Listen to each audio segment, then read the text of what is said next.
God called you to do good, even if it means suffering. Sometimes we suffer due to consequences of our actions, and sometimes we suffer for doing what is right, what is good. And for context, I want to recite the entire verse. It's 1 Peter 2:21. For God called you to do good, even if it means suffering, just as Christ suffered for you. He is your example, and you must follow in his steps.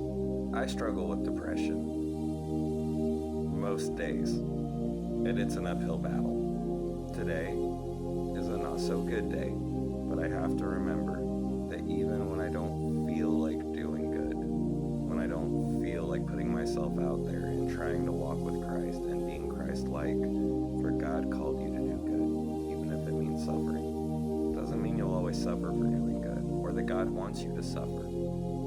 But we can't forget that trials and tribulations help strengthen our faith. So 1 Peter 1:6 says, "So be truly glad. There is wonderful joy ahead, even though you must endure many trials for a little while. These trials will show that your faith is genuine. It is being tested as fire tests and purifies gold. Though your faith is far more precious than mere gold. So when your faith remains strong through many trials, it will bring you much praise and glory and honor on the day when Jesus Christ is revealed to the whole world."